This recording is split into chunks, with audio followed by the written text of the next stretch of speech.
tentang pengenalan kepada ilmu falsafah dan juga topik kedua, falsafah dalam kehidupan. Jadi mana-mana pelajar yang tertinggal tu, yang tak hadir boleh uh, baca slide PowerPoint saya lah. Okay.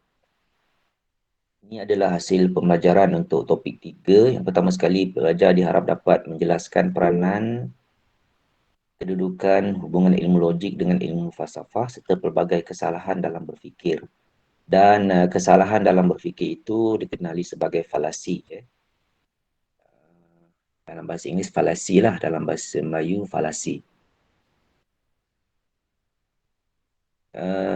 Nanti kita akan lihatlah kesalahan dalam berfikir. Falasi ini dia terbahagi kepada dua, falasi formal dan juga falasi yang tidak formal. Kita akan lihat nanti. Yang kedua, pelajar diharap dapat menghuraikan perkembangan, kegunaan dan perbezaan dua pendekatan utama dalam logik. Dalam kita berfikir, dalam kita membuat reasoning. Iaitu yang paling utama adalah logik secara didaktif dan juga logik secara induktif. Itu dua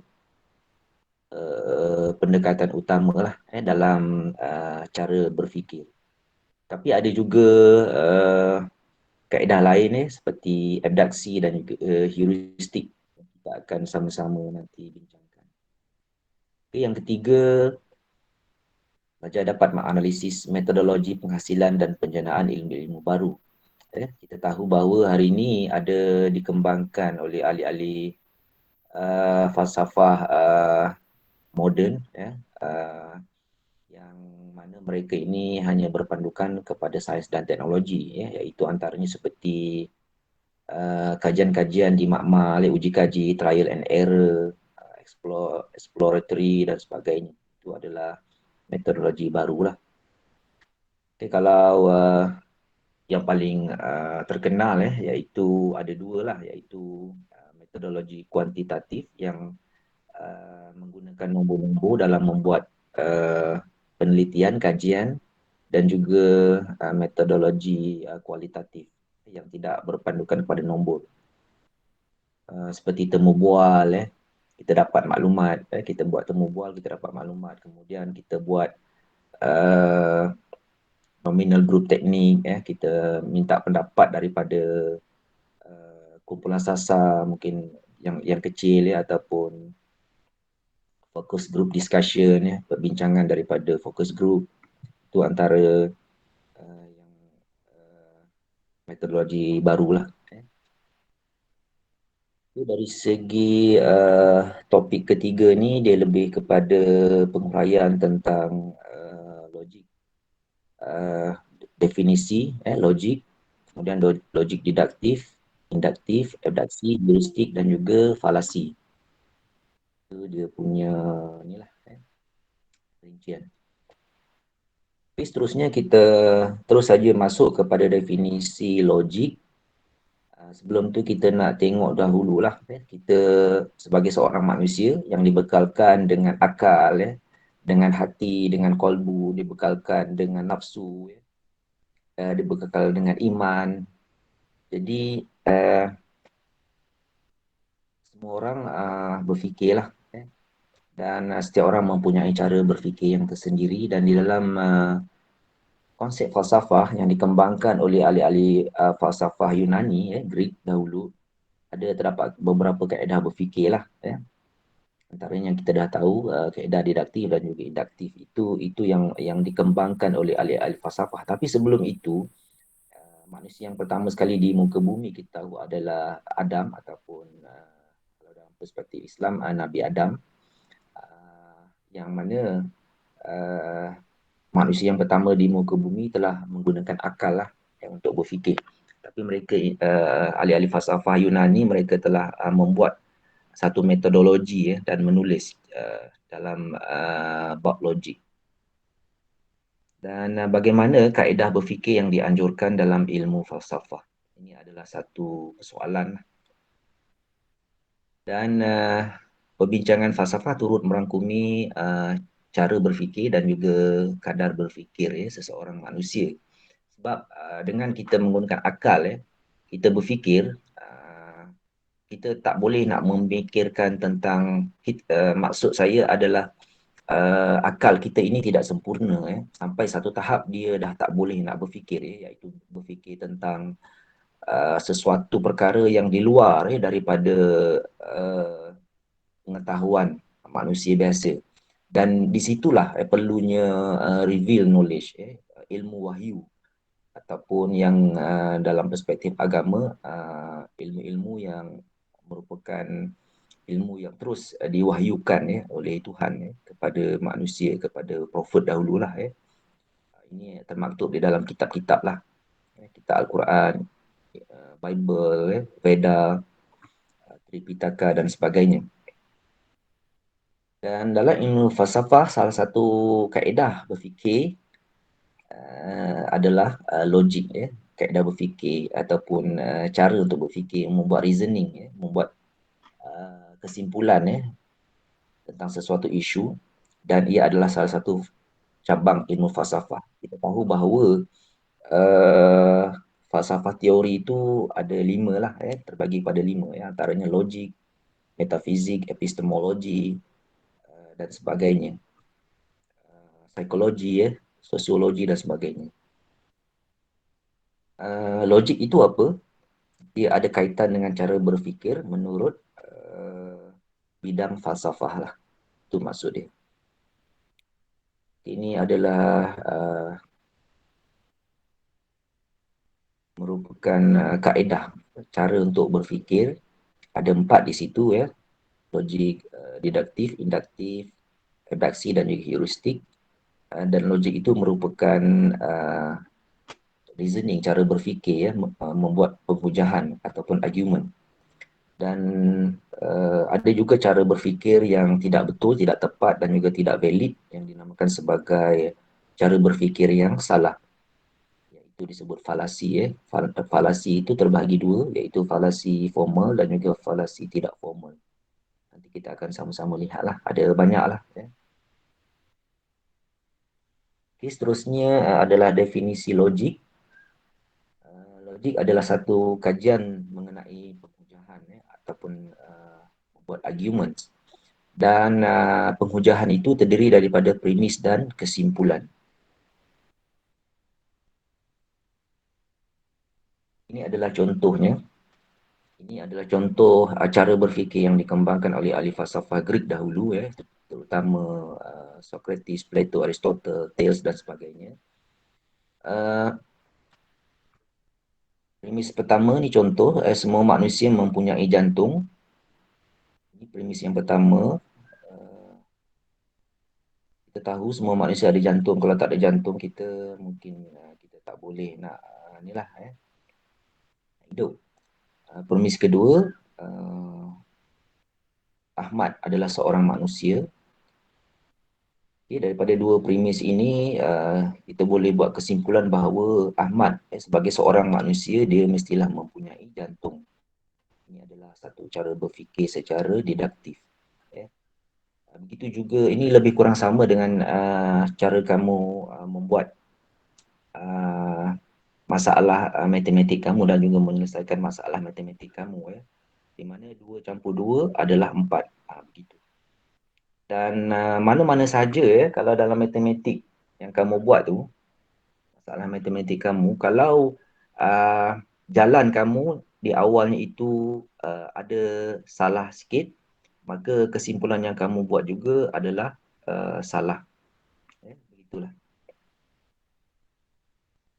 Logik deduktif yang terdiri daripada 2 premis atau lebih, dan juga daripada premis itu ditarik kesimpulan. Dan apakah penghujahan itu ataupun argument itu? Ia terdiri daripada 2 bahagian ayat, iaitu ataupun 2 maklumat, bahagian yang dipanggil premis, dan premis ini akan menyokong kepada kesimpulan yang akan dibuat oleh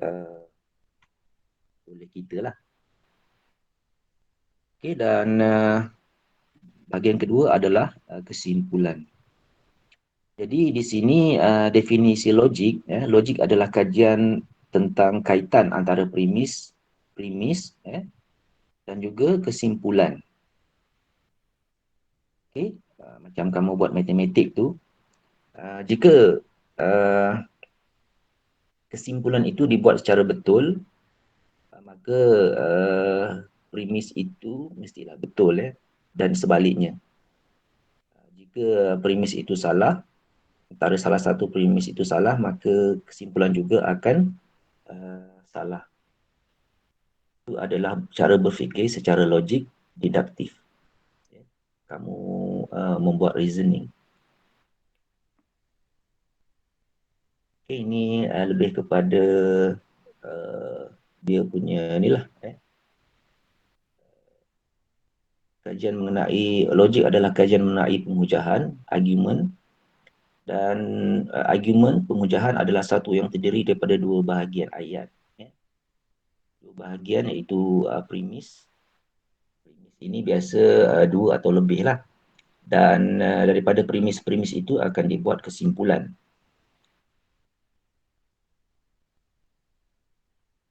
Dan kita tahu ini adalah contoh logik deduktif, deduksi dan juga logik induktif, induksi. Kita akan pergi lebih detail lah. Okay, di sini saya nak terus perkenalkan kepada kamu tentang logik induksi atau induktif. Dia masih lagi lebih kurang sama dengan logik deduktif, kecuali premisnya tidak semestinya ada dua atau lebih. Mungkin dia ada satu premis. Contohnya yang bawah itu, kamu melihat, kamu membuat pemerhatian di luar sana, melihat burung-burung gagak. Di situ kamu lihat burung gagak itu berwarna hitam bulunya. Ada banyak lah. 1, 2, 3 kamu kira sampai mungkin ada 20 lebih ekor burung gagak. Itu adalah premis yang pertama. Jadi dengan premis yang ada itu, dengan argument yang kamu ada itu, kamu membuat kesimpulan bahawa semua burung gagak adalah berwarna hitam bulunya. Tapi sebenarnya ini logik induktif ini sebenarnya boleh lagi kita challenge argumentnya boleh kita challenge, sebab kalau kita lihat di tempat ada di negara-negara lain, mungkin ada burung gagak yang bukan saja berbulu warna hitam tapi mungkin ada yang berbulu perang dan sebagainya. Okay, satu lagi contoh logik induktif, 90% daripada pelajar universiti awam dikatakan tidak mahir berbahasa Inggeris. Ini premis pertama. Ali adalah pelajar di universiti awam, mungkin contohnya di UTHM. Itu premis kedua. Jadi daripada kedua-dua maklumat ini, kedua-dua premis ini, kesimpulan boleh dibuat bahawa Ali berkemungkinan besar tidak mahir berbahasa Inggeris. Kerana apa? Kerana Ali itu adalah pelajar di universiti awam di Malaysia, mungkin di UTHM. Tapi sebenarnya walaupun 90% pelajar universiti tak mahir berbahasa Inggeris di Malaysia ini, mungkin Ali itu boleh jadi termasuk dalam 10% yang mahir berbahasa Inggeris. Itu adalah logik induktif.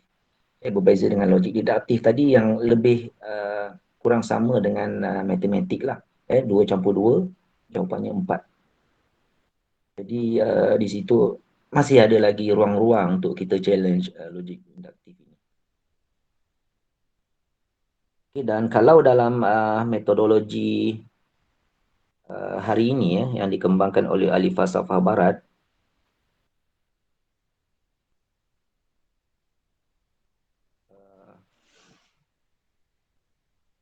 logik deduktif itu adalah merupakan metodologi kuantitatif. Okay, nanti kamu akan buat assignment, nanti kamu mungkin boleh buat metodologi secara kuantitatif lah, yang mana biasanya menggunakan graf, nombor-nombor, angka dan sebagainya, menggunakan borang soal selidik lah, Google Form dan sebagainya untuk kamu mendapat data. Dan juga logik secara induktif ini adalah dikaitkan dengan research ataupun kajian menggunakan kaedah kualitatif. Kualitatif ini dia ada lagi dia punya perbincangan-perbincangan dia.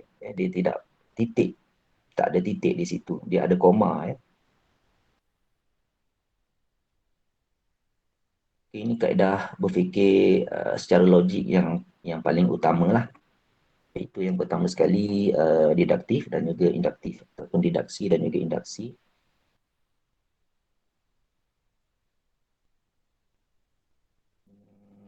Yang ini lebih kepada huraian. Kalau kamu tengok nombor 3 tu terdapat sekurang-kurangnya dua atau lebih premis yang mana daripada premis-premis inilah kesimpulannya akan dibuat. Dan premis pertama biasanya lebih umum. Itu adalah satu argument yang universal. Dan premis kedua ataupun ketiga dia lebih khusus. Di situ dia daripada satu yang wide dia akan pergi lebih deep lah, lebih detail banding logik induktif. Daripada detail, dia akan pergi kesimpulan yang lebih umum. Ini samalah. Cuma di sini jika premis-premis itu adalah benar, maka kesimpulannya mestilah benar dan sebaliknya. Macam kamu buat matematik itu. Itu kaedah berfikir ataupun kaedah mendapatkan pengetahuan secara logik. Ini saya dah nyatakan tadi. Contoh.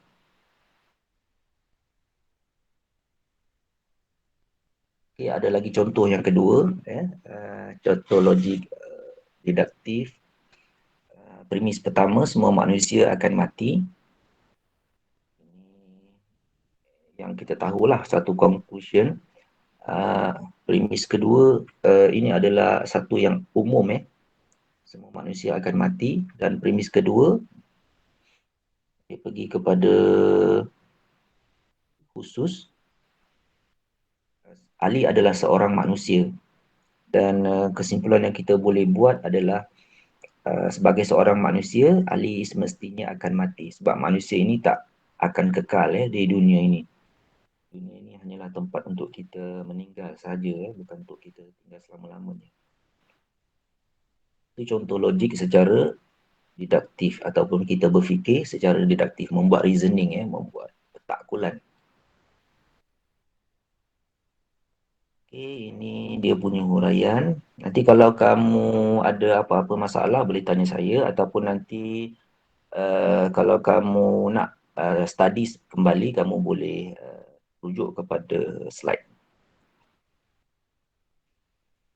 Okay, yang kedua cara berfikir yang dikembangkan oleh ahli falsafah adalah logik induktif. Logik induktif ini dia berbeza daripada logik deduktif. Tadi kamu dah tahu sedikit. Logik induktif ini mungkin dia ada satu premis. Dia perlu sekurang-kurangnya satu premis sahaja. Dan dia tidak memerlukan kepada dua premis. Okay. Kalau satu premis pun daripada satu premis kita boleh buat kesimpulan daripada pernyataan tersebut. Okay, kalau kamu tengok di bawah itu dalam bahasa Inggeris tu logic deduktif, deduction, dia adalah reasoning by necessity. Dia membuat reasoning, membuat pentakkulan by necessity, manakala logic induktif, induction, dia membuat reasoning by probability.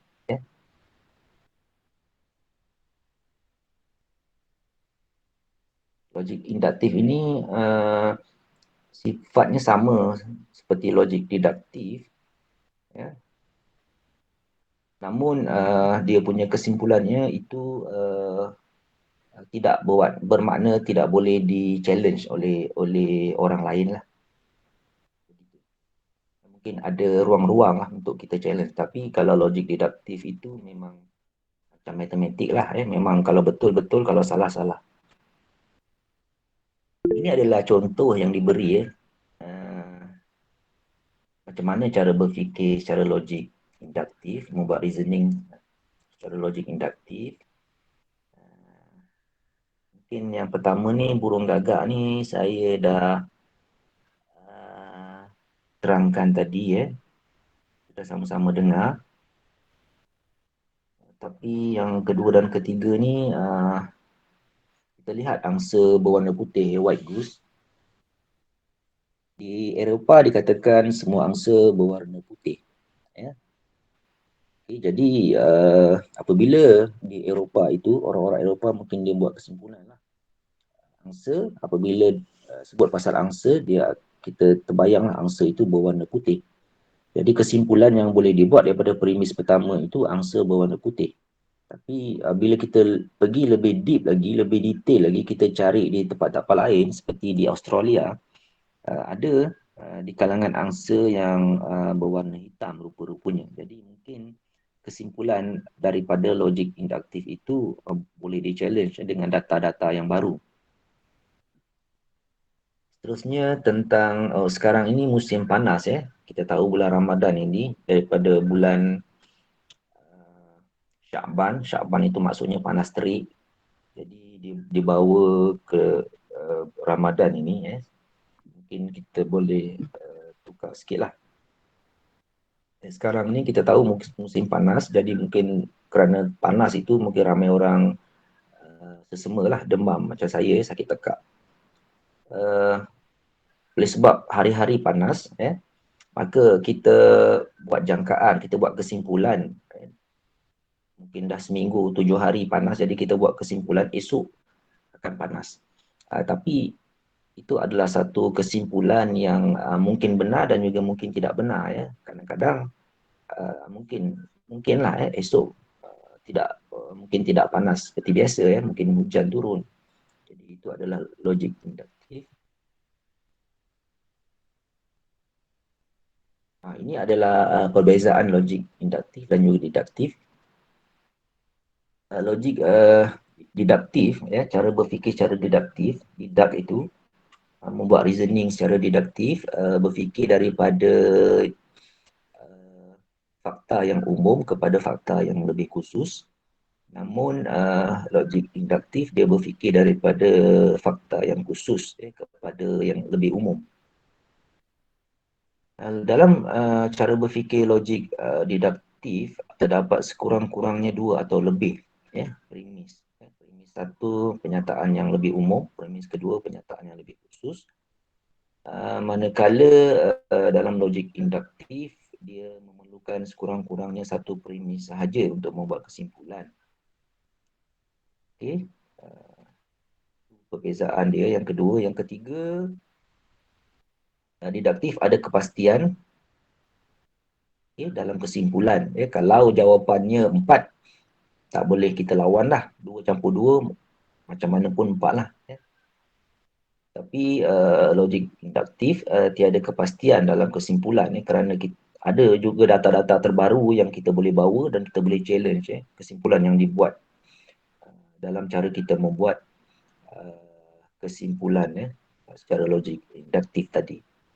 Dan yang keempat, jika premis betul, maka kesimpulannya semestinya betul.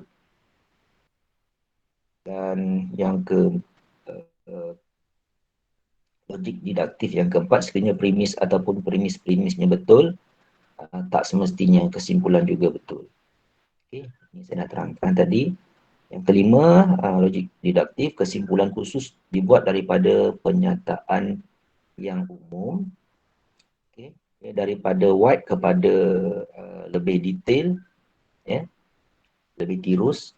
Manakala kesimpulan umum, logik induktif, kesimpulan umum itu dibuat daripada pernyataan khusus. Saya rasa tak ada apa-apa masalah yang ni. Ini contoh perbezaan premis dan juga cara kita membuat reasoning, logik deduktif. Premis satu, umum semua manusia akan mati. Premis kedua, saya seorang manusia, oleh itu kesimpulannya saya akan mati. Manakala logik induktif, premis pertama 90% pelajar universiti awam tak mahir berbahasa Inggeris. Di UTHM lah, dalam konteks UTHM kita boleh inilah, ya. Dan premis kedua, ahli adalah pelajar di universiti awam di UTHM. Dan kesimpulan yang kita buat, ahli berkemungkinan dia tidak mahir berbahasa Inggeris, tak mahir bercakap, berkomunikasi dalam bahasa Inggeris. Jadi di sini logik induktif ini, kalau kita lihat perbezaan di sini logik secara deduktif itu dia lebih tepat lah. Dia dikaitkan dengan nombor-nombor kuantitatif, metodologi kuantitatif. Nanti kalau kamu buat tugasan nanti kalau kamu nak cari contohnya kefahaman pelajar dalam section section ini tentang logik. Jadi kamu akan buat Google Form, kamu akan tanya lah, buat soalan-soalan daripada kita punya silibus ini. Kamu buat soalan, kamu tanya kepada kawan-kawan kamu, ada 80 orang dalam kelas ni, dan itu akan dibentangkan dengan nombor-nombor berapa persen yang faham, berapa persen yang tidak faham tentang topik ketiga iaitu logik. Jadi dia lebih tepat. Kadang logik induktif itu dia boleh lagi di-challenge. Okay, kita habis cara berfikir secara logik yang utama iaitu deduktif dan juga induktif. Ada lagi kaedah berfikir yang dikembangkan oleh ahli-ahli falsafah di Greek dahulu, Yunani, iaitu logik secara eduksi, deduktif. Okay, ini dia punya penerangan tentang logik deduktif ataupun eduksi. Saya boleh nyatakan di sini bahawa kalau berlaku sesuatu sesuatu perkara dalam hidup kita, kita akan mengenang kembali apa yang sebab-sebab, faktor-faktor. Kita akan buat postmortem tentang perkara yang berlaku. Itu bermaksud logik deduksi, iaitu kita thinking backwards. Kita membuat explanation tentang perkara ataupun isu yang berlaku, yang telah berlaku. Ini contoh yang diberilah ini kereta. Kalau kita tengok di jalan raya itu mungkin yang paling jelas sekali saya boleh bagi contoh kalau berlaku aksiden. Mungkin kamu tengok aksiden berlaku, kamu sampai mungkin dah 2 minit lah berlaku pelanggaran tersebut. Ada yang cedera parah. Jadi kamu nak tahu kamu nak tahu kenapa aksiden itu berlaku, kamu boleh tanyalah saksi-saksi yang melihat kejadian tersebut. Itu adalah thinking backwards. Kita flashback kembali. Maaf pencela doktor. Ya? Doktor, nak tanya mengenai pasal logik tadi. Saya Pasal? ada pasal tajuk logik. Tak jelas lah. Saya nak tanya pasal tajuk logik tadi. Saya ada Ya. 2 soalan. Okey. Soalan pertama, adakah penghujahan dalam logik tu dia straightforward ataupun dia ada bercampur dengan ayat bunga? Pertama. Yang kedua, Bercampur dengan ayat? Ayat yang berbunga. Contoh ayat yang berbunga, dia tak straightforward. Dia masukkan ayat-ayat yang macam pengindah kata, orang kata. Oh tak, dia straightforward lah. Straightforward. Okay. Dan logik ni boleh dipatahkan dengan fakta, kan betul? Yalah. Premis-premis tu biasanya fakta lah. Premis tu biasa fakta. Tapi mungkin ada fakta-fakta yang kita tak jumpa masa itu. Mungkin dibawa oleh orang lain lah. Jadi dia akan challenge Kalau logik induktif itu dia ada fakta lain yang boleh challenge. Tapi kalau itu secara kualitatif Tapi kalau kuantitatif ini memang nombor-nombor itu kita tak boleh nak buat apa-apa lah. Kita tak boleh nak challenge. Itu straightforward. Faham. Faham tak? Maksudnya yang saya sebut tadi macam kamu buat matematik, algebra dan sebagainya. Kalau memang straightforward lah. 2 campur 2, jawapannya 4 begitu. Faham Doktor? Ha, Okey, okay? okey. Alright. Terima kasih Doktor. Sama. Okay, saya tak pasti sebab apa suara kamu macam jauh je. Adakah suara saya pun dengar jauh? Saya tak pastilah. Okay, logik reduksi ni kita dah tahu tadi kita sampai kepada accident di persimpangan ada lampu isyarat. Ya, apabila kita membuat research, kita tanya kepada orang saksi-saksi tadi, mungkin dia kata ada sebuah lori yang melanggar lampu merah dan kemudian melanggar sebuah kereta. Jadi menyebabkan berlakunya accident. Jadi di situ kita dapatlah membuat kesimpulan bahawa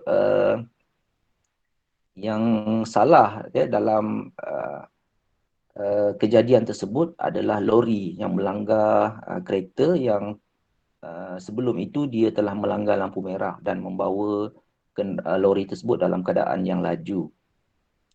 Itu adalah logik secara thinking backwards. Begitu jugalah kalau kamu mungkin kamu uh, telah patah hati dengan girlfriend boyfriend kamu di situ kamu flashback kembali thinking backwards, apa sebenarnya yang menjadi faktor kepada kamu punya uh, clash tadi, ataupun kalau dah kahwin itu perceraian dan sebagainya. Di sini diberikan contoh kereta kamu perhatikan kereta yang bergerak di jalan raya dan menimbulkan persoalan dalam kotak fikiran kamu. Bagaimana kereta itu boleh bergerak dengan laju? Apa yang menyebabkan kereta itu bergerak? Apa yang harus wujud pada kereta itu untuk bergerak dan sebagainya? Mungkin kereta itu bergerak kerana ada tayar 4, ada enjin, ada minyak petrol, ada orang yang memandu, dan banyak lagi lah elemen-elemen yang mesti ada pada kereta. Ini adalah satu proses yang kita katakan sebagai cara berfikir secara backwards, logik secara eduksi.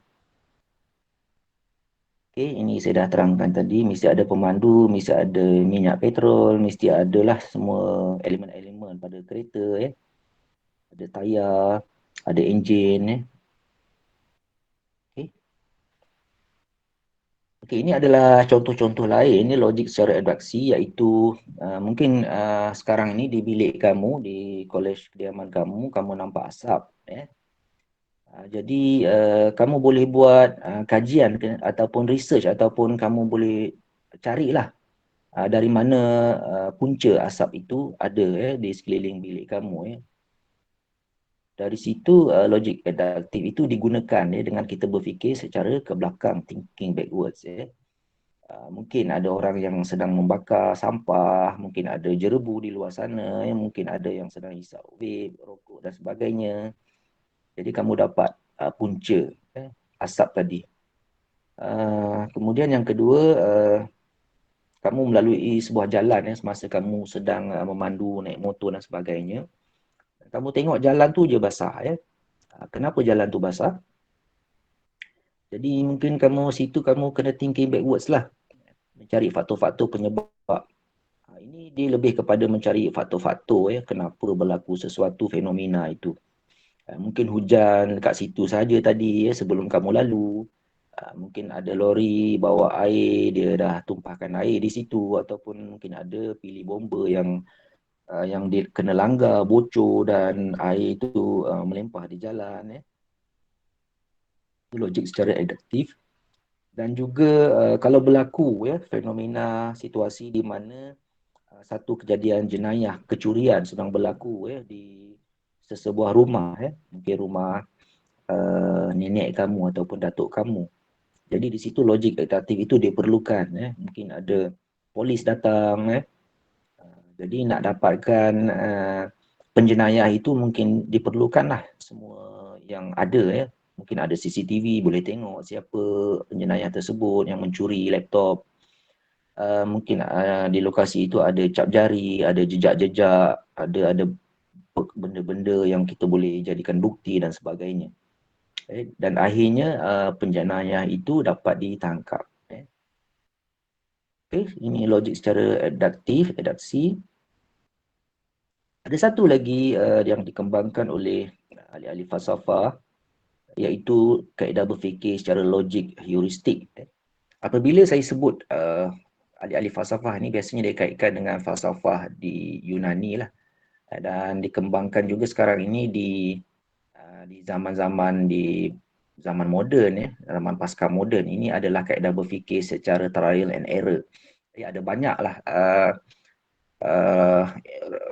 berlakunya Industrial Revolution, ada banyak contohnya penciptaan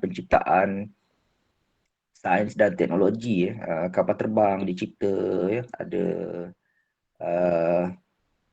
arms, iaitu senjata-senjata berat dicipta, bom-bom nuklear, atom, kimia, biologi dan sebagainya dicipta. Ini menggunakan kaedah berfikir secara logik heuristik ini. Mereka membuat penerokaan kepada satu-satu kajian itu. Biasanya mereka mengkaji di makmal-makmal sains lah. Ini akhirnya masyarakat akhirnya apabila terlalu berpegang kepada sains dan teknologi, mereka tidak lagi berpegang kepada agama. Ini yang berlaku di Barat dan Eropah lah. Terutama yang saya dah sebut sebelum ini, bahawa ada satu church yang bernama Scientology, yang hanya berpegang kepada sains dan teknologi. Mungkin yang beragama Kristian dia boleh Google lah, church Scientology. Saya rasa kalau tak silap saya di US. Mereka tidak percaya kepada God. Mereka kata God itu does not exist. Kerana God itu tidak boleh dibuktikan di makmal sains. Mereka tak nampak pun God itu di mana. Jadi mereka tak boleh buat trial and error, tak boleh buat uji kaji. Dan sebenarnya daripada perspektif agama Islam, berfikir itu memang sebagai seorang yang beragama Islam, kita gunakan akal. Tetapi akal itu dipandu oleh hati kita, oleh kolbu kita. Jadi di situ ada peranan yang sangat penting. Akal itu sebagai Perdana Menteri, dan juga hati itu sebagai raja, sultan, pemimpin dalam di tubuh seseorang manusia itu. Jari, kaki dan sebagainya itu adalah merupakan rakyat jelata lah, yang mana apabila diarah mereka akan buat. Contohnya apabila mereka nak kaya, mereka akan mengambil rasuah, menyalahgunakan kuasa dan sebagainya. Itu dibuat oleh jari, tangan, kaki yang pergi ke bank dan sebagainya. Tapi sebenarnya yang menyuruh itu adalah, yang memikirkan cara untuk menjadi kaya itu adalah akal dan juga kolbu, hati. Itu perbezaan. Okay, nanti kalau ada pertanyaan saya boleh detailkan lah. Kaedah berfikir reasoning secara heuristik, ini dia punya penerangan lah, Edward de Bono, Oxford dan sebagainya. Ini nanti mungkin kamu boleh baca sendirilah.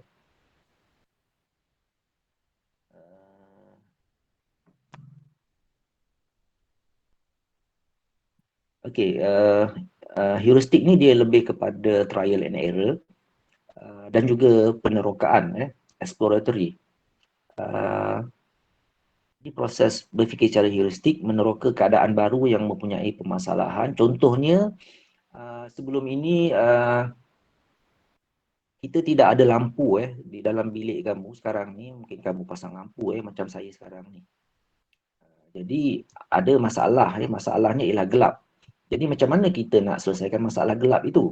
Dengan cara itulah, kena ada cahaya. Macam mana cahaya itu kita nak adakan? Jadi itu adalah perkara-perkara yang bermain di kotak fikiran ahli-ahli falsafah dan juga innovator-innovator ya di zaman Renaissance lah, di zaman Industrial Revolution dahulu ya, di abad ke-17-18 Masihi. Dan sebelum itu juga ada banyak penerokaan di kalangan ahli-ahli falsafah Islam ya, dalam bidang perubatan ya, dalam bidang-bidang yang lain, farmakologi dan sebagainya. Yang kedua, prosesnya mencari penyelesaian atau jawapan kepada masalah ataupun persoalan-persoalan tersebut, dan juga membuat kaedah trial and error ataupun kaedah uji kaji lah untuk kita menyelesaikan masalah yang ada tadi. Dan kita tahu bahawa orang nak buat kapal terbang menggunakan trial and error ya. Sampai hari ini kalau kita tengok pun orang buat senjata-senjata berat ya, mereka juga membuat trial and error ya, membuat percubaan-cubaan yang banyak lah. Kalau nak tembak menggunakan senjata nuklear itu ya, nak tembak sesebuah negara, mereka juga akan mencubalah macam yang dibuat oleh, kita tahulah ya, Korea Utara ya, Rusia, Amerika Syarikat, Israel dan sebagainya. Okey. Dan dalam pemikiran heuristik ini yang bersifat exploratory ini, penerokaan, tidak ada peraturan sistematik lah. Cuma di situ ada trial and error, uji kaji di makmal-makmal. Salah satu trial and error itu adalah satu garis panduan kasar dengan melakukan beberapa kali percubaan sampai dapat kita kesimpulan dan kita dapat menyelesaikan permasalahan yang ada. Okay, itu adalah kaedah berfikir secara heuristik. Okay, kita habis seni dan kaedah berfikir logik ni. Macam mana kita nak berfikir. Kita masuk kepada tajuk falasi. Falasi ini adalah kesalahan dalam berfikir. Falasi berasal daripada perkataan fallo yang bermaksud saya menipu. Saya menipu. Jadi timbullah perkataan falasi dalam bahasa Inggeris, dalam bahasa Melayu falasi. Ini adalah satu kesilapan dalam berfikir. Okay, dan falasi ini biasanya digunakan untuk mengelirukan ataupun mempengaruhi orang supaya mempercayai. Kalau kita tengok hari ini dalam PRU, PRN dan sebagainya, ini banyaklah banyak ahli-ahli politik yang menipu dalam manifesto dan sebagainya. Contohnya kalau mereka menang, mereka akan memberi sekian-sekian banyak wang ataupun mereka akan menurunkan harga minyak, ataupun mereka akan abolish PTPTN dan sebagainya. Tapi kita tahulah benda-benda itu tak berlaku. Okay, jenis falasi ada dua. Yang pertama sekali, falasi yang formal, yang kita mudah kesan. Contohnya di situ ada premis tigers and lions are ruthless killers. Itu premis pertama. Premis kedua, house cats must also be ruthless killers. Sebab dari segi bentuk kita lihat harimau dan juga singa itu lebih kurang sama dengan kucing lah, tapi kucing kecil sedikit tapi dari segi sifatnya tak begitu. Itu cara berfikir yang salah, yang kita mudah kesan kita nampak dia punya bentuk dan sebagainya itulah. Tapi ada itu yang tersurat tapi yang ada jenis-jenis berfikir yang kita tak nampak secara tersurat tapi dia tersirat. Itu adalah jenis falasi yang kedua, iaitu yang tidak formal, yang sukar untuk kita kesan. Falasi ini kesalahan pemikiran logik dalam membuat reasoning dengan hujah yang lemah dan ada kecacatan seperti premis yang kita dah tengok tadi, dan dia adalah merupakan kesilapan kepalsuan dalam cara berfikir seseorang manusia.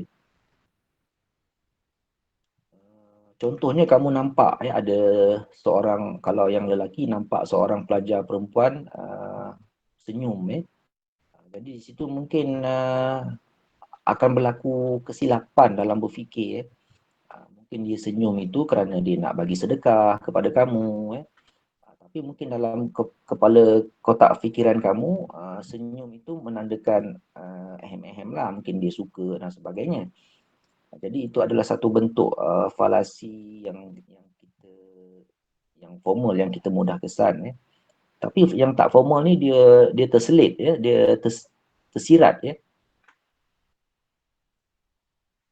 Definisi falasi ni diberi yang merah tu, satu hujah yang lemah dan tak boleh diterima atau berlaku disebabkan oleh sangkaan yang tak benar terhadap sekitaran kita.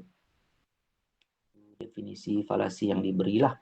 Jadi kamu kena ingat falasi terbahagi dua falasi formal dan juga falasi tidak formal. Formal yang kita mudah kesan, contohnya kucing. Kucing bukannya dia killers dia bolehlah dia makan tikus, makan ikan tu.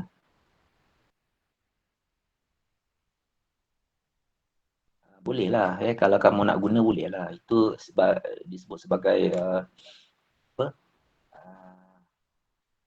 Tipu sunat white lies. Itu biasalah digunakan kalau di dalam dunia hari ini. Tapi kalau menurut agama penipuan itu tidak dibenarkan lah menurut agama apa sekalipun. Kita kena jujur Okay, tapi kalau dah menyebabkan peperangan tercetusnya peperangan antara dua negara, itu kalau menurut ahli-ahli falsafah barat itu dibolehkan lah. Ada prinsip moral ataupun etika dikenali sebagai utilitarianisme dan sebagainya. Itu biasanya ahli-ahli falsafahnya adalah seperti Immanuel Kant dan sebagainya. Ini saya belajar masa tu tahun 1992 falsafah ni. 92, 2002, 2012, 2022, dah 30 tahun yang lalu. Buku yang saya baca dulu LP Pojman lah. Nama pengarangnya LP Pojman, Introduction to Philosophy. Kamu juga boleh dapatkan di library buku tersebut. Saya beli buku tu. Mahal juga harga dia. Okay, falasi formal. Ini yang formal yang jelas. Premis pertama, sebuah kucing adalah binatang.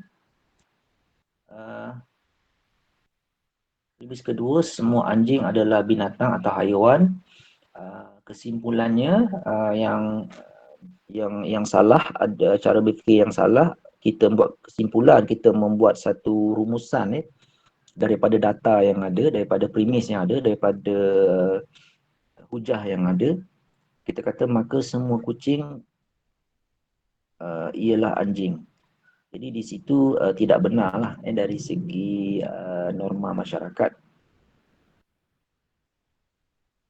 Okay, sepatutnya daripada premis pertama dan premis kedua, kesimpulan yang kita buat kucing dan anjing adalah merupakan binatang ataupun haiwan. Tak betul ada satu kesalahan dalam berfikir. Jadi semasa kita berfikir, hari-hari kita berfikir, kamu nak buat assignment, kamu berfikir, kamu nak tanya pensyarah, kamu berfikir. Jadi kat situ yang penting adalah dari segi kita buat reasoning itu, kita kena betul-betul pastikan bahawa apa yang kita fikirkan itu adalah benar, ya. Benar itu juga dia akan relatekan dengan agama, ya. Nilai-nilai agama, nilai-nilai masyarakat, budaya dan sebagainya. Okay. Falasi formal adalah hujah yang diasaskan dari struktur atau bentuk susunan premis yang tidak sah. Ia berlaku apabila kita tidak menggunakan peraturan yang betul dalam logik, diduktif dan juga induktif. Dan apabila kita mengabaikan penggunaan peraturan yang betul ketika menarik kesimpulan daripada premis, maka kita telah melakukan kesilapan, ataupun falasi, kesilapan dalam berfikir, dalam membuat reasoning tadi, secara logik. Tak logik lah kan, kesimpulan yang kita buat, semua kucing adalah anjing. Itu tak betul lah. Dari segi zahir, fizikal pun kita tengok memang berbeza. Anjing dia menyalak, kucing dia mengiau dan sebagainya tu. Sebenarnya daripada kursus falsafah yang saya ambil itu, sebenarnya dia banyak membantu saya dalam kehidupan saya hari ini. Memang banyak sangatlah. Even kalau sesuatu itu berlaku, saya pun dah tahu apa sebenarnya hakikat situasi ataupun fenomena tersebut.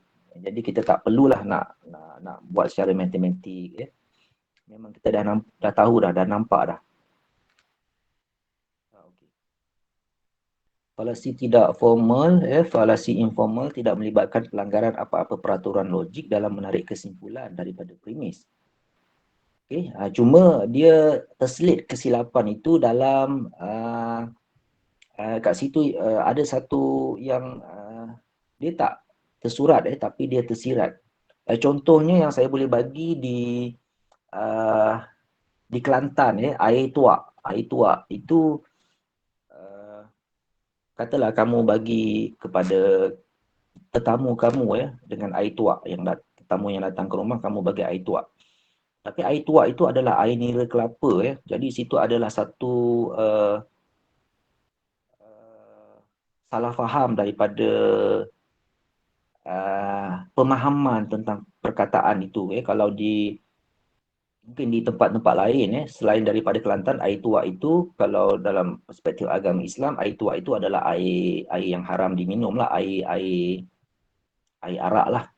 Tapi kalau di Kelantan, air tuak itu adalah air nira kelapa. Begitu.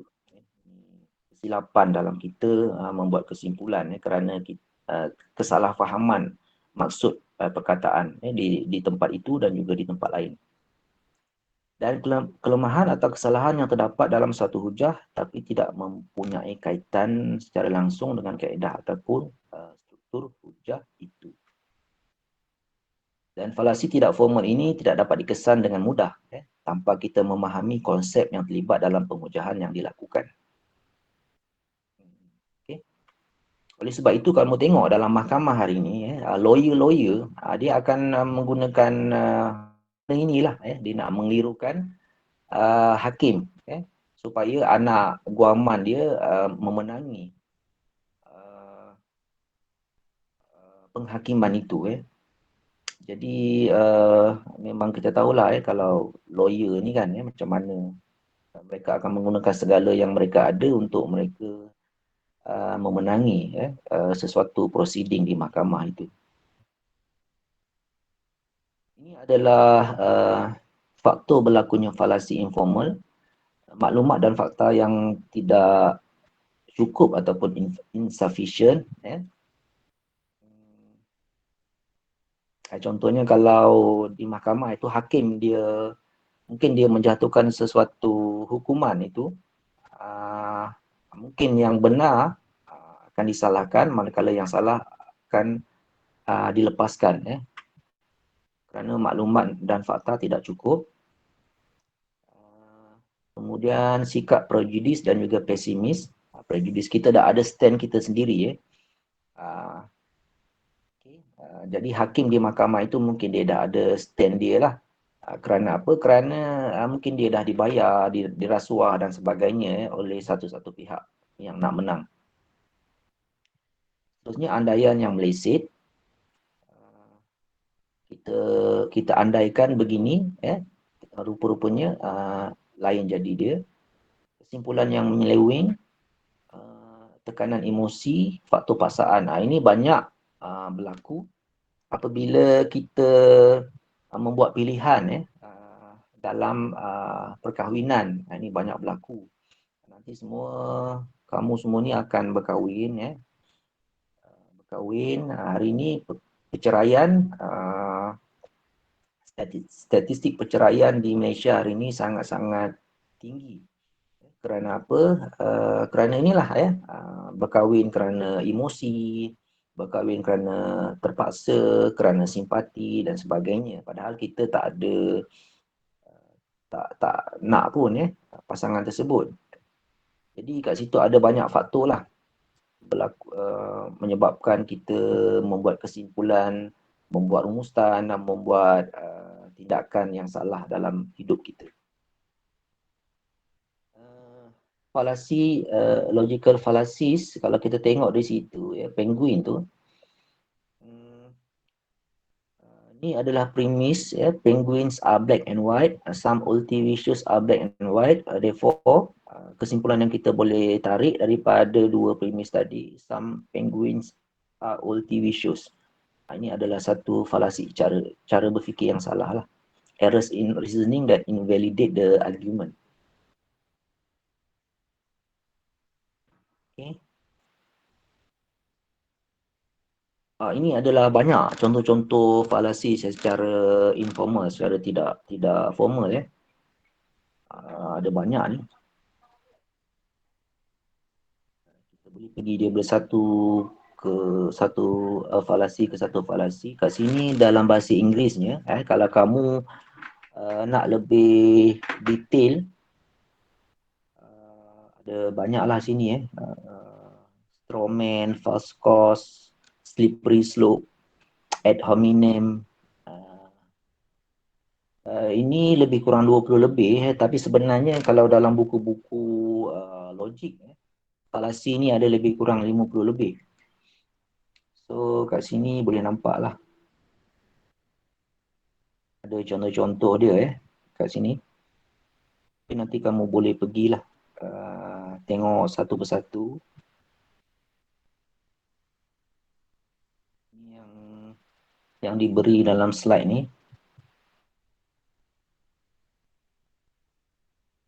Okay, kita pergi sekejap tentang falasi yang tidak formal. Falasi false cause, penyimpulan yang dikemukakan menyimpang daripada tujuan. Kita buat satu kesimpulan oleh kerana Iraq ada sumber minyak yang banyak, Arab Saudi ada sumber minyak yang banyak. Jadi kita buat kesimpulan bahawa semua negara-negara di Timur Tengah itu mempunyai sumber minyak yang banyak. Tapi sebenarnya ini tidak berapa tepat lah. Ada juga negara-negara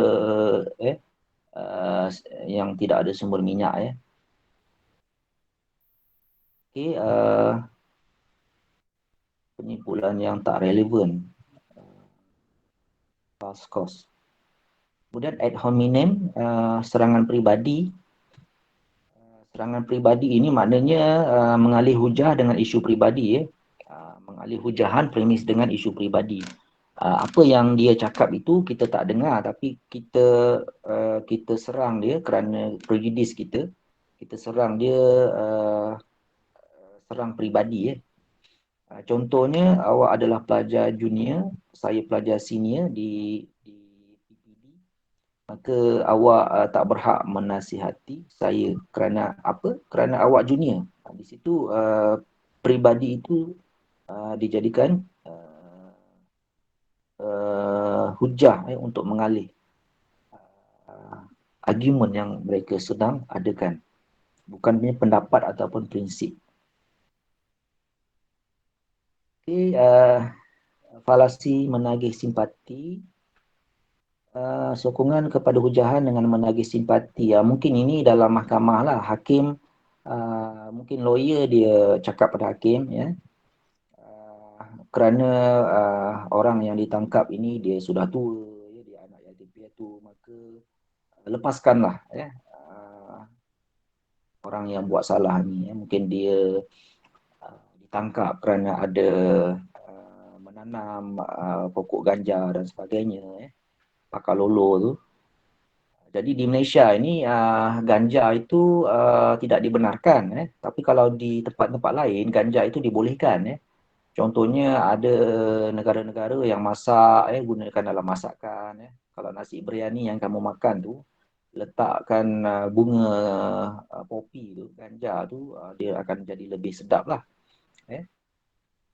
Tapi di Malaysia ni diharamkan dan orang yang memiliki ganja itu akan dikenakan hukuman yang sangat-sangat berat lah.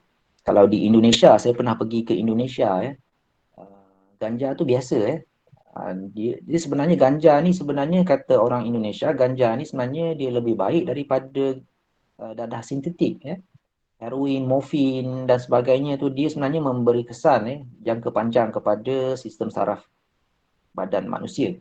Tapi ganja ni dia tak memberi kesan sampingan dia sekali tu je lah dia steam tapi lepas tu dia okey. Itu kata orang Indonesia lah, saya tak tahu Saya pernah pergi ke Aceh semasa saya buat PhD dulu, Bandar Aceh. Di situ memang banyak orang yang hari-hari boleh jumpa orang pegang ganja dan sebagainya. Okay, ini falasi bersandarkan kekuatan, appeal to force. Kebenaran hujah disandarkan kepada kuasa. Seperti yang berlaku hari inilah mungkin yang berkuasa di Malaysia ni siapa. Jadi apa saja yang mereka sampaikan kepada kita melalui media dan sebagainya itu kita tidak boleh bantah dan juga kita mestilah anggap itu benar tapi sebenarnya mungkin kita boleh challenge contoh yang paling mudah mungkin vaksin kepada kanak-kanak apakah rasionalnya vaksin kepada kanak-kanak kan. Tapi kanak-kanak, anak-anak kita, adik-adik kita di sekolah-sekolah rendah, sekolah tadika itu terpaksa mengambil vaksin dan sebagainya. Ini mungkin ada pro and cons, tapi saya tak nak bincangkan perkara ini, tapi kita boleh fikirkanlah apa sebenarnya pesan daripada vaksin tersebut. Falasi kejahilan, hujah dianggap benar kerana pihak lawan gagal membuktikannya salah. Okay, ini juga banyak berlaku lah dalam mahkamah. Falasi menagih kesokongan popular. Sesuatu itu dikatakan benar, sesuatu fakta itu dikatakan benar kerana ramai orang yang melakukannya ataupun yang mengatakannya benar. Ini hari ini kerana popular dalam media sosial banyaklah yang benar itu yang salah itu apabila ramai orang kata benar jadi dia jadi benar, itu norms. Tapi apabila yang betul yang benar itu dikatakan hoax ataupun fake itu kerana pengaruh media dan juga media sosial hari ini. Falasi menagih sokongan popular, falasi jamak soalan, hujah untuk memerangkap, bertanya soalan yang tidak boleh dijawab ya ataupun tidak. Contohnya kita sedang bertanya kepada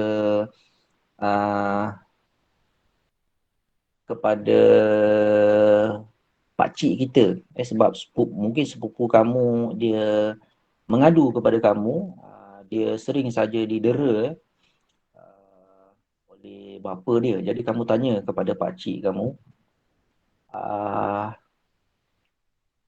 tentang penderaan kepada anak dia itu. Dan soalan-soalan itu tidak dijawab dengan jawapan ya ataupun tidak. Okay. Mungkin kamu tanya yang tak berkaitan lah dengan penderaan tadi. Contohnya dah bagi berapa lama tempoh perkahwinan dan sebagainya tapi tak ada merujuk terus kepada penderaan kepada sepupu kamu itu. Falasi serangan situasi peribadi, serangan kepada kedudukan peribadi seseorang. Ini banyak ahli-ahli politik hari ini lah. Falasi merujuk kepada authority, appeal to authority, disandar kepada authority ataupun pengaruh seseorang. Ini banyaklah kita gunakan nama seseorang yang berautoriti, yang lebih ada kuasa daripada kita untuk mempengaruhi keputusan dan juga kesimpulan yang dibuat oleh seseorang. Falasi menolak akibat kerana sebabnya tidak berlaku. Hujahan yang mengandaikan sesuatu itu tidak berlaku kerana tiada sebab yang lazim berlaku.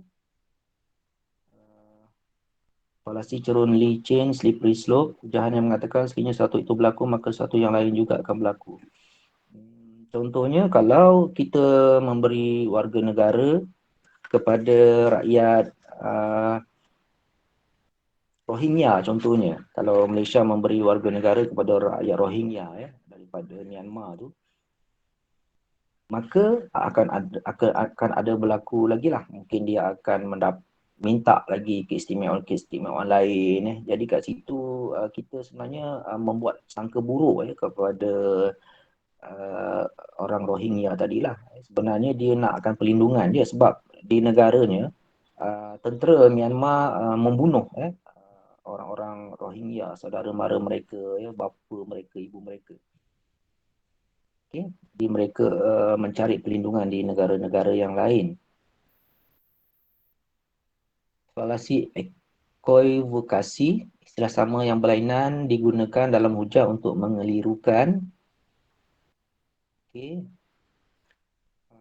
Ini mungkin banyak berlakulah dalam sehari-hari kehidupan harian seseorang. Mungkin digunakan untuk tujuan-tujuan yang tertentu lah. Falasi amfiboli, ayat digunakan menimbulkan tafsiran lebih daripada satu. Okay. Ayat itu dia ada tafsiran lain lah. Mungkin tafsiran itu berbentuk lebih maknanya lucah dan sebagainya. Falasi tekanan suara atau intonasi menimbulkan tafsiran yang berlainan. Ini biasalah. Kalau suara pensyarah itu dia garang, mungkin kamu kata kamu dah boleh buat kesimpulan pensyarah itu begini-begini, tapi sebenarnya mungkin sebab suara dia, intonasi dia memang begitu, tapi sebenarnya hati dia tak begitu. Hati dia mungkin baik dan sebagainya. Mungkin dia cakap suara tinggi, intonasi dia menekan dan sebagainya itu kerana dia nak supaya pelajar-pelajar dia dengar dan sebagainya. Tapi kalau kes yang di UiTM itu jelaslah. Itu bukan falasi lagi lah. Memang dia mungkin adalah sebab-sebab tertentu dia nak riak, menunjuk-nunjuk ke nak menghina itu saya tak nak hurai bincangkan di sini. Falasi komposisi, composition berlaku apabila seseorang menyimpulkan sesuatu adalah benar daripada keseluruhan kenyataan. Dia macam dia nak maknanya macam mana macam dia nak seduce lah. Dia nak seduce. Dia nak supaya kenyataan itu benar. Tapi sebenarnya tidak benar. Ada banyak lagi ni. Tak banyak. Falasi analogi lemah berlaku apabila tidak ada persamaan yang kuat antara dua benda yang dibuat analogi. Dia buat perbandingan, tapi dia tak berapa kuatlah perbandingan tu. Falasi hujahan berputar, apabila kesimpulan daripada satu premis dijadikan pula premis untuk membuat penyimpulan. Okey. Hujahan berputar, dia berputar-putar di sekitar premis tadi, tapi tak ada yang betul lah. Tak ada kebenaran di situ. Falasi generalisasi, hasty generalization, membuat generalisasi berdasarkan pemerhatian yang sedikit. Okay, oleh kerana mungkin kita buat pemerhatian, orang-orang Melayu ini ada yang latah, Jika kita buat satu kesimpulan bahawa semua orang Melayu adalah ada sifat latah tersebut. Jadi itu adalah satu bentuk falasi kerana kita membuat kesimpulan generalization itu secara tergesa-gesa. Kita tidak membuat kajian, bacaan-bacaan yang lebih detail. Kerana itu adalah sifat individu, mungkin penyakit lah, satu bentuk penyakit. Latah itu bukannya semua orang Melayu begitu. Kemudian yang terakhir, falasi pembahagian fakta berlaku apabila seseorang menyimpulkan bahawa sesuatu yang benar untuk keseluruhannya mestilah benar bagi semua ataupun beberapa bahagian.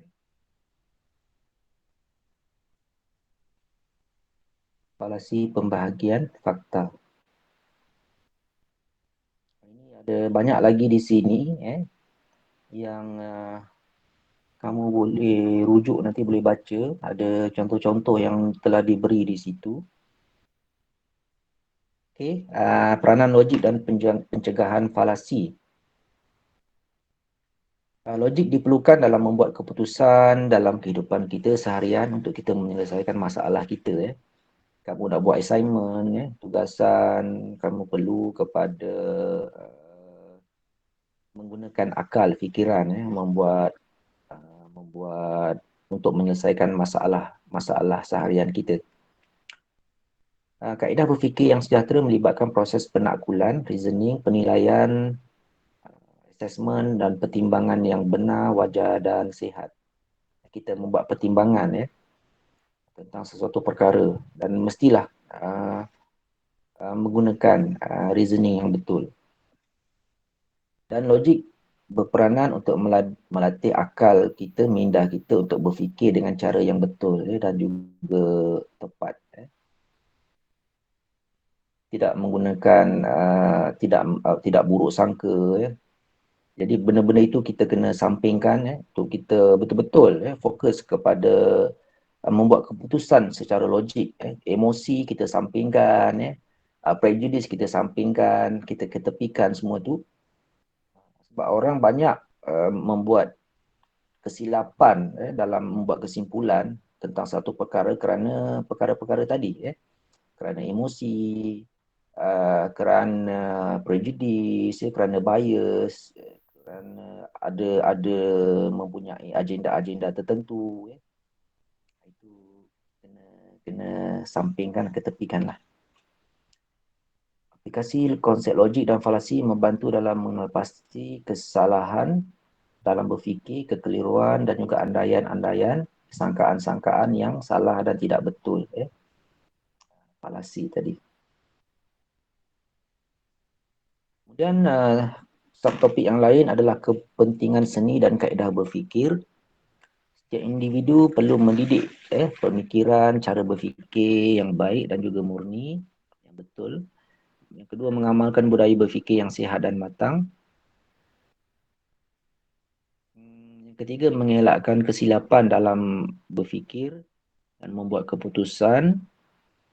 Yang keempat, memupuk seni dan kaedah berfikir yang sejahtera dalam kehidupan seharian.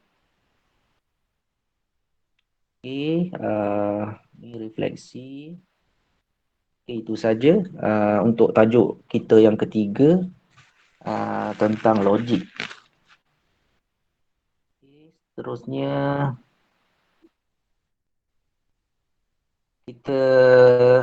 saya nak bagi kamu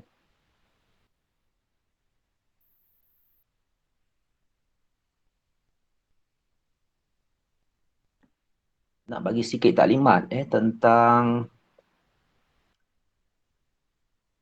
nampak tak ni?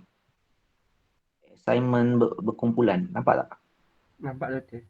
Nampak Doktor. Ketua kelas kita siapa? Naufal Saya.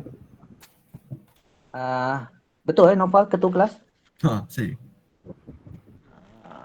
Kita punya penolong Aina Nabila Betul? Ya saya. Betul kamu Betul, daripada diploma ke juruteraan kimia kan dua-dua? Doktor. Naufal minta tolong boleh tak? Boleh. Nanti kejap lagi lepas kelas, kamu boleh tak buat Google Form Oh, untuk boleh. kehadiran? Boleh dah, Zat.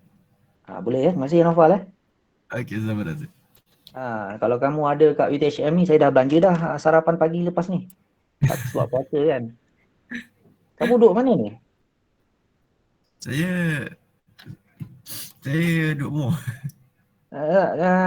Kolej Kidaman di Paguh ke tak? Duduk rumah? Eh, oh tak, sekarang kat college. Dekat Paguh lah. Kat Paguh. Student semua dah ada kat Paguh ke? Setakat ni kos saya semua dekat Paguh. Oh, semua dah ada lah. Ha, Ada library ke kat sana? ada tapi hmm, tak ramai orang. Tak ramai orang. Hmm. Okey. Terima kasih Nofal eh. Okey, sama dah, Zat. Okey,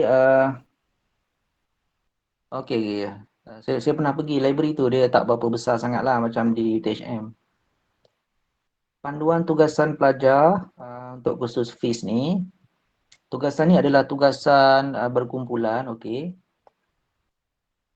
Bila saya sebut tugasan berkumpulan, sebenarnya saya nak nilai selain daripada fakta yang kamu ada, saya nak menilai dari segi kerjasama kamu dalam kumpulan, dari segi leadership ketua, sebab nanti dalam kumpulan, sebab semua dah ada kumpulan, kita dah bagikan kumpulan minggu lepas. Jadi kamu kena lantik, nanti buat meeting, kamu buat meeting, kamu lantik ketua kumpulan, kamu lantik siapa yang jadi setiausaha untuk menulis minit meeting kamu tu, sebab itu sebelum dijadikan bukti lah. Dan juga untuk sebenarnya untuk memberi satu exposure kepada kamu, nanti masa kamu bekerja, kamu akan ada banyak lah meeting-meeting untuk projek, kena ada minute meeting, kena ada delegate tugasan, kena buat pembentangan, untuk kamu bentangkan projek kamu ataupun cadangan projek kamu. Jadi ini sebenarnya untuk membantu kamu lah, selain daripada kita belajar kemahiran berfikir dalam kursus FIS ni. Dan proses penyediaan tugasan adalah seperti berikut. Tajuk bagi setiap kumpulan adalah mengikut isu semasa yang dicari oleh pelajar atau ditentukan oleh pensyarah. Tapi saya di sini saya minta kamu cadangkan tajuk kamu lah. Skop adalah berdasarkan tajuk bab dalam perancangan kuliah FIS ni. Kamu boleh tengoklah kamu suka tajuk apa tapi jangan sama dengan kumpulan lain. Mungkin kamu suka tajuk konsep insan, kamu tajuk yang keempat Jadi kamu boleh buatlah tajuk tu. Nanti saya akan pergi lebih detail lah. Setelah mendapat skop, setiap kumpulan dikendaki memahami skop masing-masing. Kalau saya nak bagi kamu skop pun, nanti mungkin kamu tak setuju. Kamu nak skop kamu ke sekarang? Kelas? Nafal? Daripada saya okey je, Doktor. Saya boleh juga. Boleh dia cuma skop itu adalah dari topik daripada minggu ke minggu lah. Jadi kamu jadikan tu sebagai panduan kamu. Contohnya ada yang dapat tajuk tentang ideologi. Ideologi ni ideologi barat. Jadi kamu akan pergi, itu tema dia, tapi tajuk yang kamu nak kaji itu apa tentang ideologi barat. Begitu. Kalau kamu nak, kamu boleh ambil lah skop kamu. Mungkin kumpulan satu saya tak pasti ada ke tak ada. Dia akan skop dia adalah pengenalan kepada ilmu falsafah. Okey, itu kamu punya panduan kamu boleh detailkan dalam proposal kamu nanti. Kumpulan 2, skop kamu adalah topik falsafah dalam kehidupan. Terusnya kumpulan 3, skop kamu adalah topik hari ini, logik. Kumpulan 4, skop kamu adalah konsep insan. Kumpulan 5, skop kamu adalah tentang metafizik.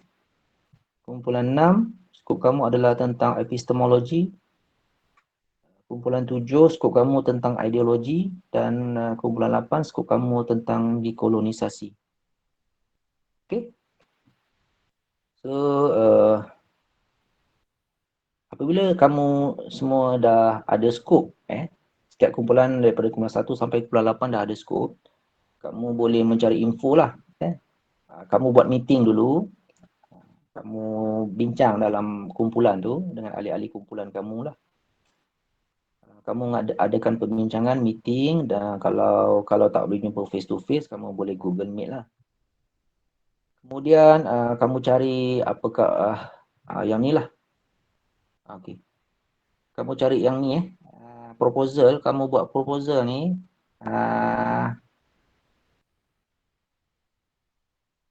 Proposal saya ada template dia, nanti mungkin saya boleh share. Ni, yang ni panduan penulisan proposal. Kamu buat ni, bincang ni dalam meeting, dan kamu ketua kena berhubung dengan saya, WhatsApp saya, untuk saya endorse tajuk kamu. Mungkin skop tu dah ada, kamu kena bincang tajuk lah. Apa yang kamu nak buat, apa cadangan tajuk. Kemudian apa isu semasa yang kamu nak buat beserta rujukan kalau ada. Kemudian pengenalan isu, latar belakang kajian, metodologi kajian ni cara untuk dapatkan data-data untuk kita kembangkan penelitian research kita itu. Dan metodologi ni terbahagi kepada dua lah, yang paling asas iaitu kuantitatif dan juga kualitatif. Contohnya logik, contohnya kamu nak buat tajuk pemahaman pelajar section berapa tentang topik logik di UTHM. Jadi daripada tajuk itu saya dah tahu bahawa metodologi untuk dapatkan data-data yang kamu kena gunakan adalah kamu kena gunakan metodologi kuantitatif. Sebab kamu dah dapatkan data daripada 80 orang pelajar dalam kelas ni. Mereka faham ke tak faham tentang logik deduktif, induktif, heuristik dan juga abstraksi. So kamu boleh buat Google Form lah. Kamu boleh hantar kepada semua. Dan akhirnya kamu boleh buat kesimpulan dapatan kamu tu kesimpulan, kamu boleh bentangkan kamu punya kajian yang kamu dah buat dalam Google Form tu, soal selidik tu, kamu bentangkan dengan percentage, dengan graf dan sebagainya. Itu yang kamu boleh bentangkan nanti dalam pembentangan berkumpulan. Dan juga pembentangan berkumpulan ni biasanya pelajar buat video dahululah. Masa yang dia beri lebih kurang 20 minit. Ini yang dibuat oleh pelajar-pelajar saya semester lepas. Untuk makluman kamu juga, markah untuk tugasan berkumpulan ni 30 markah dan markah untuk pembentangan berkumpulan adalah 20 markah. Di situ ada 50 markah. Jadi kalau kamu buat dengan sempurna dua kerja kursus ini, maka kamu dah lulus lah. Lulus 40 markah kan. Okay, kemudian kamu cari objektif kajian. Satulah objektif objektif kajian kamu apa dan juga kesimpulan yang kamu boleh buat daripada proposal tadi. Kamu sediakan draft tadi, proposal tadi menghubung kait skop yang saya dah bagi tadi dengan isu semasa.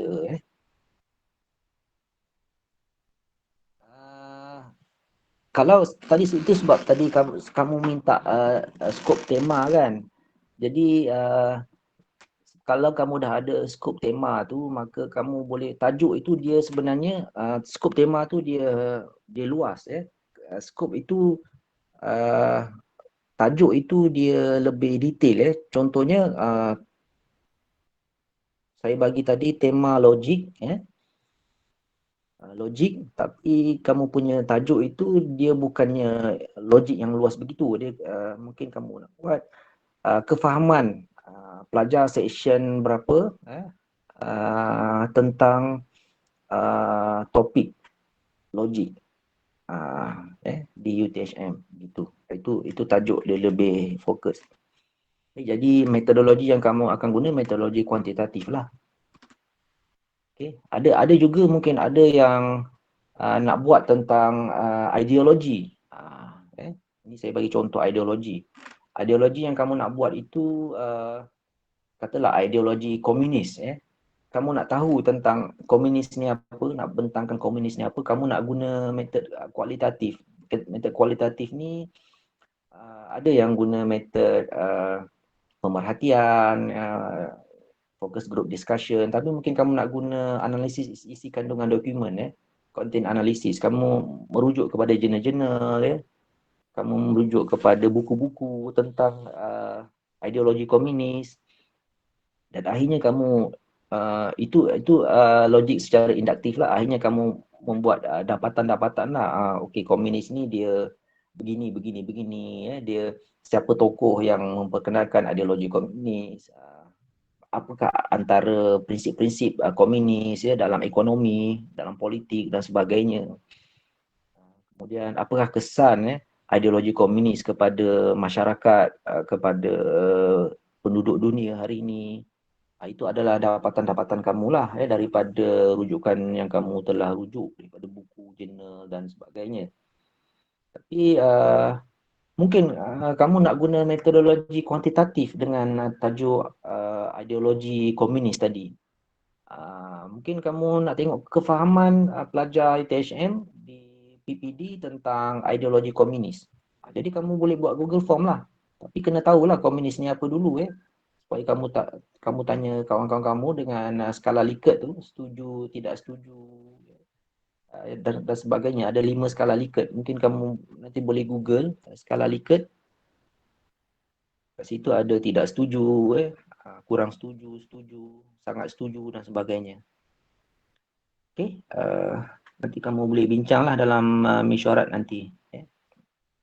Dan sekurang-kurangnya kamu boleh buat 2 minggu lah mesyuarat tu dalam within 2 weeks, dan boleh kemukakan proposal cadangan untuk assignment berkumpulan kamu kepada saya minggu depan. Okey, ini adalah panduan penulisan tugasan. Daripada proposal itu saya akan endorse kalau saya setuju, tapi kalau saya tak setuju mungkin kena repair sikit lah. Mungkin saya boleh bagi cadangan-cadangan lah untuk kamu buat apa nanti dalam WhatsApp nanti. Dan ini adalah apa yang perlu dalam tugasan berkumpulan. Tugasan ni kamu kena upload dalam Otter. Tajuk, ni sangat penting. Kemudian ada muka depan, tulislah kamu punya tajuk, nama kamu, nombor matrik, ada section, ada nama saya, kemudian tarikh hantar. Ini adalah format. Format ni kalau kamu tak buat ataupun tertinggal ataupun terlupa, memang saya akan potong 1 markah. Font, kalau guna Times New Roman, font 12. Kalau guna Arial, font 11. Kalau paragraf itu ada paragraf lah. Jangan tak ada paragraf lah daripada awal sampai akhir. 1.5 spacing, kena justify. Kalau kamu tak justify, saya akan potong 1 markah lah. Semester sebelum ni pelajar dia komplain sebab apa dia punya markah tugasan dia rendah. Jadi saya explain lah kerana macam ni sebab dah diberi arahan dan juga panduan dan juga taklimat, tapi masih lagi mereka tak buat. Jadi itu mengurangkan markah assignment kamu. Dan setiap maklumat yang kamu dapat, kalau kamu gunakan metod kualitatif, content analysis method, kamu kena nyatakan sumber, guna citation sumber, contohnya yang diberi situ Nur Hafizah tahun 2000. Maknanya nanti apabila saya tengok Nur Hafizah tahun 2000, saya akan rujuk kepada references lah yang kamu telah refer. Jadi situ ada dia punya detail-detail publication, siapa yang menerbitkan buku Nur Hafizah tadi Jadi saya boleh tahulah. Rujukan menggunakan format APA style. Kalau kamu tak tahu APA style tu, penulisan APA style tu kamu boleh Google lepas ni APA style tu apa? Cara menulis, jurnal, tugasan, assignment dan sebagainya. Thesis juga guna format APA ni. Seterusnya dari segi metodologi, setiap kumpulan boleh pilih nak guna metod apa untuk dapatkan data sama ada cara perpustakaan ataupun kualitatif ataupun kajian lapangan ataupun kuantitatif. Biasanya kajian lapangan ini kamu tak pergi keluar lah. Hari ini kita tahulah banyak virus kat luar sana kan. Jadi kamu tak buat pemerhatian tapi kamu boleh guna kalau kajian lapangan tu kamu boleh guna Google Form aje lah. Tapi ini semua kena ada kajian perpustakaan kualitatif, kena ada pendahuluan. Yang ni diambil daripada proposal A ni.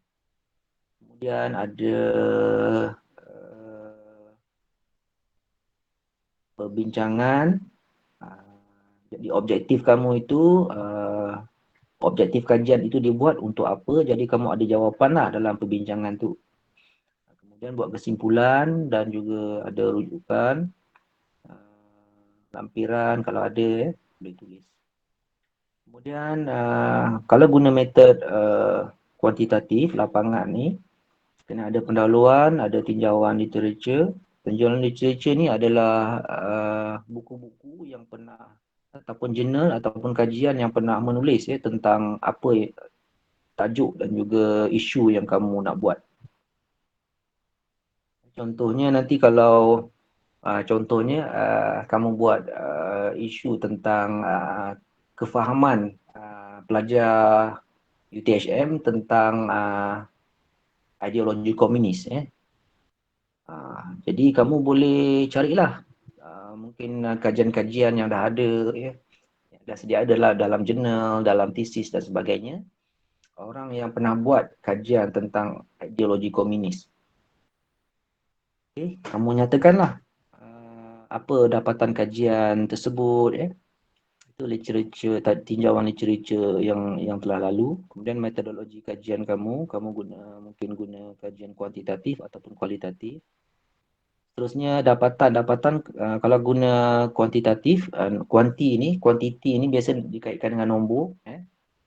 Daripada Google Form itu kamu boleh terjemahkan dalam bentuk graf, dalam bentuk percentage dan sebagainya. Kemudian kesimpulan, ada rujukan, lampiran dan sebagainya lah. Jumlah halaman 20 hingga 30 halaman. Dan mesti ada page number setiap halaman itu. Kalau tidak ada page number, saya akan tolak satu markah. Ini sebenarnya saya nak mendidik kamu untuk belajar cara buat laporan. Ini satu bentuk laporan lah daripada assignment ataupun permasalahan yang kamu nak kaji. Satu bentuk laporan yang kamu kemukakan kepada saya. Mungkin saya ni kamu anggap sebagai kamu punya bos nantilah masa kamu bekerja kan. Jadi mesti ada semua ni page number, ada di format dia kena ikut format yang betul Kemudian dari segi yang ni kamu cadangkan tajuk, saya akan endorse lah dengan kamu Kemudian markah adalah 30 markah. Kita ada rubrik-rubrik yang tertentu lah untuk kita lihat Kemudian penghantaran tugasan di author UTHM di bahagian group activities. Hanya ketua saja ataupun penolong lah yang boleh upload Tapi kalau tugasan individu maka semua pelajar lah kena upload untuk mereka mendapatkan markah. Dan penghantaran laporan pada setakat ini pada minggu yang ke-10 lah, kita ambil minggu yang ke-10 Sekarang ni minggu yang ketiga, lebih kurang 7 minggu lagi dalam lebih kurang lepas raya lah, sebulan lebih. Okay. Mungkin kita letak kat sini pada, sekejap saya tengok.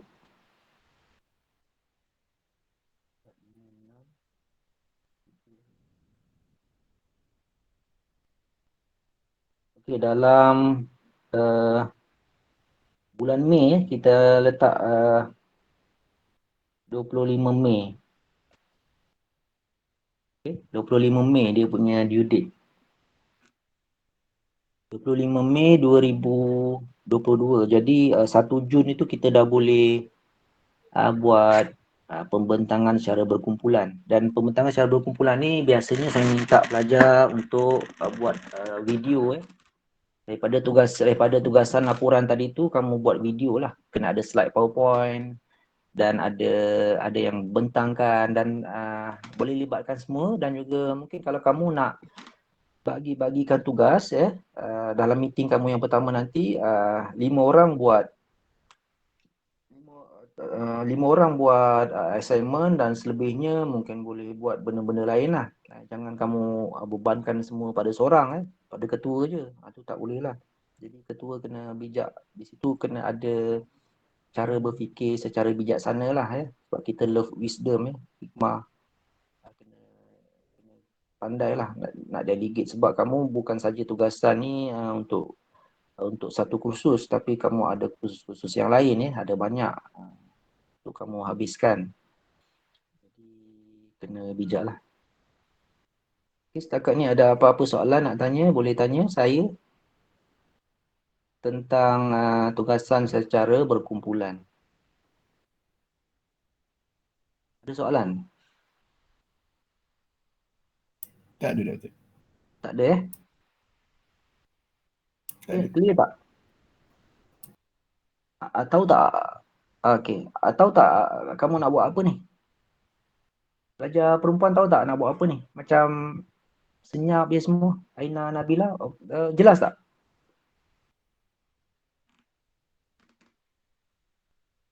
Jelas. Okey Saya harap kamu boleh dapatkan markah yang tinggi lah daripada tugasan berkumpulan dan juga pembentangan berkumpulan ni nanti. Okay, nanti kita akan ada juga tugasan individu. Biasanya kamu akan buat satu bentuk laporan lah daripada satu ceramah yang mungkin kita akan buat. Kamu buat laporan dan kamu akan hantar kepada saya dan saya akan nilai lah untuk saya beri markah. Tugasan individu tu 20 markah. Dan 30 markah lagi adalah ujian untuk menilai kognitif kamu.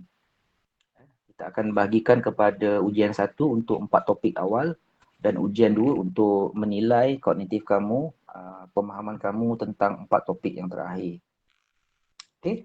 Kalau tidak ada apa-apa lagi, saya ucapkan terima kasih atas kehadiran semua pelajar pada pagi ini. Okay, selamat berpuasa yang beragama Islam dan saya sudahi dengan wabillahi taufiq wal hidayah. Assalamualaikum warahmatullahi wabarakatuh. Waalaikumsalam. Terima kasih, Doktor. Terima kasih, Doktor.